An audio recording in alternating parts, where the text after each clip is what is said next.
Good morning everyone, it's Tuesday the 10th of August. I want to cover two cases this morning.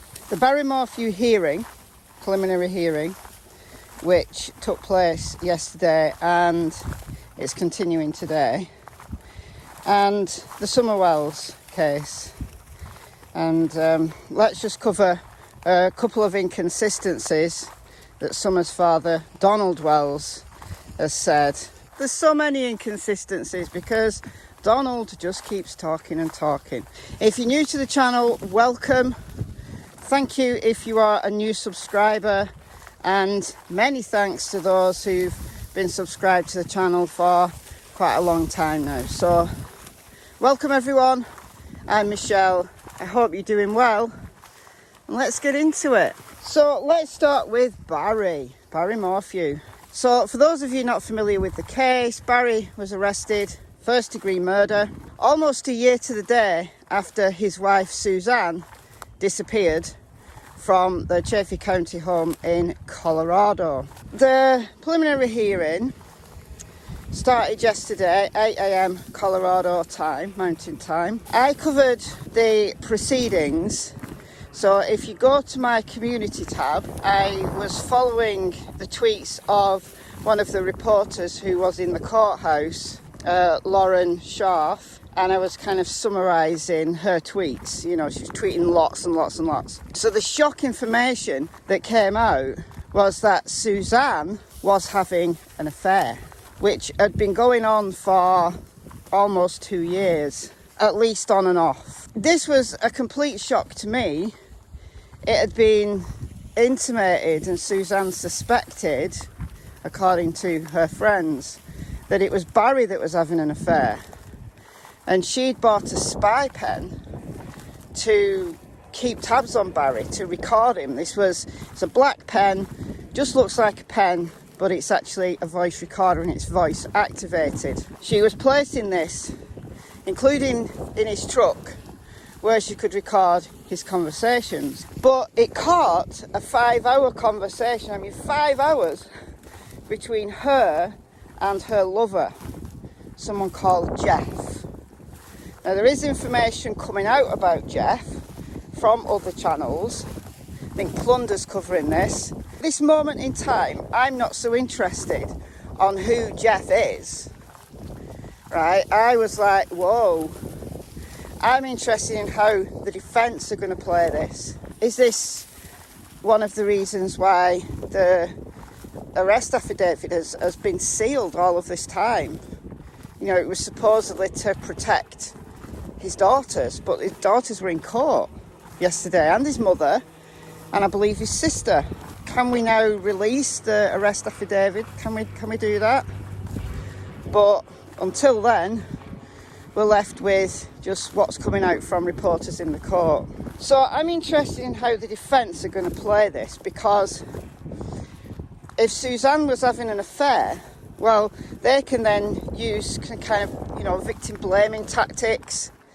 They can start to put in all of this, what we call extra evidential information. So it's information about the players in the case, but it's not directly relevant to the crime itself. Suzanne could have been having 100 affairs, 1,000 affairs, and Barry Morphew could still have murdered her. But they might give Barry a motive, because he's jealous, he's insane, he's controlling. How are the defence going to handle that? Because the prosecution can say, well, there you go, Suzanne was having an affair, she wanted to marry Jeff, Barry didn't know about the affair. So is that how the defence are going to play it, that he didn't know about the affair? Are they going to try to say there's someone else involved in Suzanne's disappearance? Not in her murder, although I'm still open as to whether they are going to try that one. I don't know. You see, Jeff's phone pinged in his hometown in Michigan on May the 10th. His phone at least was in Michigan, many, many, many miles away from Colorado. I'm less certain that they're going to claim that he's the guy responsible for Suzanne's murder. I mean, there's no body. So the prosecution must have some pretty hefty evidence against Barry. But like I said, I'm interested in how the defence are going to play this. Because the prosecution could say, well, the affair is motive for Barry. Insanely jealous husband, very controlling. You know, Suzanne was recording that to friends, recording on the spy pen that he used to try to control what she was wearing and so on and so forth. If Jeff isn't directly involved in her murder, was there a murder at all? The defence might claim. See where I'm going with this? Because right at the end of the day, it came out that Jeff and Suzanne had discussed moving to Ecuador, and Suzanne was concerned about money, but she told her friend by text that she'd live in a shack as long as she could get away from Barry. But this affair was completely secret. Best friend of 30 years, Sheila, didn't know anything about this affair, allegedly. Are the defence going to try to argue that there's no murder at all, so Barry's completely innocent and he's been unfairly jailed because Suzanne's actually disappeared? She's just done a disappearing act. She's basically faked her own disappearance. We've got to consider that possibility because that might be how the defence plays it. Those are just my speculations at this moment in time. There's another day of evidence to come, so I'll be following that. I'm not going to say too much more today because I feel that we've only got kind of half the story. But it's just intriguing, it's shocking. It's a bit of a bombshell. Ooh, there's the wind. Apologies for the wind noise. I'll consider this in more detail tomorrow after the second day. But if you want to follow the updates and you're not on Twitter, keep an eye on my community tab and I will make updates. I'll just summarise the tweets that are coming out from the courtroom. I mean, this Jeff guy, he's intriguing. He's intriguing me. Right, look, get this. He either replaced or destroyed his company phone. He had it replaced via his company. Like literally days after Suzanne went missing. He deleted the apps, his LinkedIn account that he'd been using to talk to Suzanne on. Texts had been found between him and Suzanne by one of Jeff's daughters who was ordering pizza via his phone. And they stopped the affair, but then they resumed it. So there's some salacious information, you know, they were sending pictures to each other. There's some salacious information that could possibly come out. But genuinely, was that Barry's motive? Did he know about the affair? Apparently he'd seen some messages. So he knew about the affair and that was his motive. Didn't want Suzanne to divorce him and get a share of his money, his properties. What do you think, guys? Let me know in the comments. I mean, it does implicate Barry. Just a little we know from yesterday that his truck had like GPS like sensors. The door opened shortly before 3:30 a.m. on the 10th. Suzanne was last known alive on the afternoon of the 9th. Barry alleges that he left for his work trip to Denver at 5 a.m. and had left Suzanne sleeping, yet her phone pinged like several miles away from home just before 4:30 a.m. How does that work? And the phone has never been found. So let me know what your thoughts are and I'll update via my community later today. So let's move on to Donald Wells. So there's no new information in the last 24 hours. He's not been on any channels as far as I know. There was a heartbreaking interview with Teresa from Unmasked. Donald's stepsister Mary appeared on Unmasked yesterday with Teresa. It's the second time Mary has appeared. She wanted to clarify some things. It's absolutely heartbreaking. I'd strongly advise you go and listen to that interview. I'll leave a link to it in the description. Now, these lies, or I'm going to call one a definite lie. The other one is just inconsistent, and I'm prepared to give Donald the benefit of the doubt. Right? Now, the first one is the dogs. There's been a lot of discussion on this in the last few days. across various channels saying, you know, those dogs were friendly. It's not like they're feral so much, but they're friendly outdoor dogs. You know, they come and go as they please. They're not softies like these two. Donald says that none of them were there. They all upped and left on the day of the 15th of June, the day that Summer disappeared. Therefore, there was no dogs around there to bark. That's what he told Chris McDonough. He then went on to Voices Behind the Wall and said that, yeah, the dogs weren't there, or maybe one or two dogs were there. You know, and I've seen comments in my comment section saying, look, you know, dogs do work as a pack, so that if one decides to run away, they'll all run away. Will they though? Will they though? Because these are a mixed bunch of dogs. Now, I can understand how the male dogs might up and leave. You know, if they smell a female in heat somewhere, they might up and leave. But the females aren't going to follow them. And there was a dog that was pregnant at the time, and I believe there was one with a litter of puppies. So there's at least 2 adult dogs there. But the thing that tells me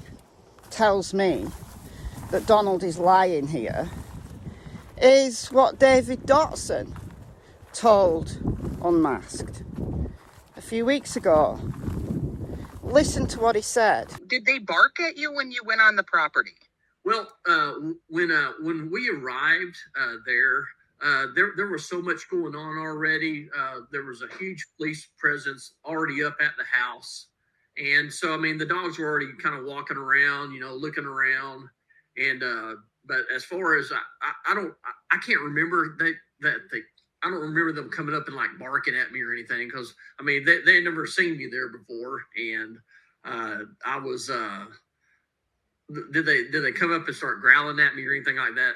No, they didn't. And as far as like just barking at me, they didn't even like run up and start barking. So he said on the evening of the 15th, he was met with 5 or 6 dogs. Quickly settled down, but there was so much chaos going on at the time. You know, it was all unclear, it was confusing, but there was definitely dogs there. Candice never mentioned that the dogs disappeared.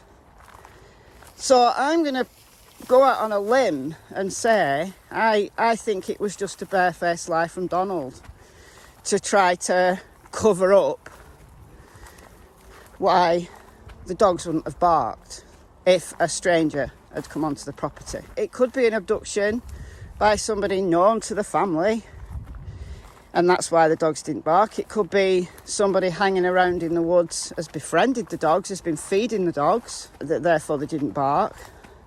Because David Dotson also said that in subsequent visits to the property, the dogs didn't bark at him anymore because they knew him. They didn't care, they knew him. Are we to believe that the dogs just upped and left at the time Summer disappeared, but they were back a few hours later when David Dotson and all the police arrived? Balance of probabilities suggests that that's unlikely. But what do you think? Are you prepared to give Donald the benefit of the doubt on that one or not? I don't think I am on that one. I really don't. The second one is on Voices Behind the Wall. I'll play the clip in a moment. Donald said that there was a red truck parked at the end of their drive, at the bottom of the hill, at the end of their drive, on the morning of the 15th of June. And the police were called. Someone had called the police. And this truck, there was a woman inside. Both Cher and Mr. Cher clarified this is definitely the 15th. Definitely the 15th. And he said, yes, definitely the 15th. And I asked the officers, can I take some pictures? He said, no problem, Mr. Wells, go ahead. And he started asking him for paperwork. And when I went to the side of the truck to take a picture, there was some woman stuck her head out. There was a woman in that truck. And she looked like she ain't combed her hair for like 2 months. I don't know, but she just laid back down in there and covered up. But that kind of stuff is constant in our area. And, all kind of stuff going on. I think meth is becoming what it always has been, but it's getting worse. I guess it's a serious problem. I guess it is everywhere. But yeah. And that was the morning? Well, sir, I didn't. Sorry, that was that morning you left for work that happened with the four-wheeler and that? Yes. So the police were there June 15th, early in the morning then? Yeah. Yeah, they just showed up because somebody else had called the law. Wow.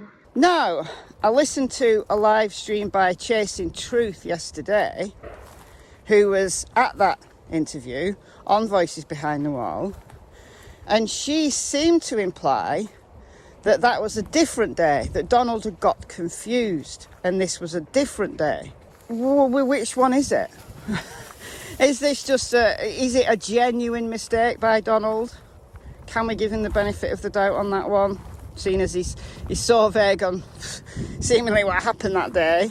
Or is this, he realises now that this was a bad idea, because this can be proven by just, the police were there, and he's now changed his story. Which one is it? Which one is it? And you might say, well, why does all of this matter, Michelle? How does all of this quote-unquote gossip help find Summer? It doesn't help locate her if she's alive, or find her body if she's dead, or does it? Because the person or persons responsible for her disappearance need to be brought to justice. YouTubers aren't going to do that. Law enforcement are going to do that. But while Donald is prepared to talk on social media, then I'm sorry, but he's absolutely fair game to critique or to consider everything he's saying. And it's just one inconsistency after another. So if we want to bring Summer's kidnapper, abductor, trafficker, murderer to justice, then we've got to consider all the possibilities. And as YouTubers, we can talk about those. Law enforcement are the ones who are going to put all of these pieces together, and they will, because there's lots of evidence out there. There's things that are going to be clarified by the forensics, by the phone records, by GPS. That Subaru, it's a new Subaru. Will that have the capability to even know when the doors opened and closed, as was the case with Barry's truck? If you're an owner of a brand new Subaru, what are its capabilities? Let me know in the comments. If you want just a synopsis of what's going on at day 2 of Barry Morphew's preliminary hearing, then keep an eye on my community tab from around 3 p.m. UK time, 8 a.m. Mountain time, and then whatever it is in your neck of the woods. That's it. Nice morning, beautiful cloud formations. Look at those cumulus clouds. Look at them. So it's goodbye from me. I've been Michelle. I hope you're well. I'll see you in the next video. It's also goodbye from my sheep, Miss Tillington, and Cassie the Springer.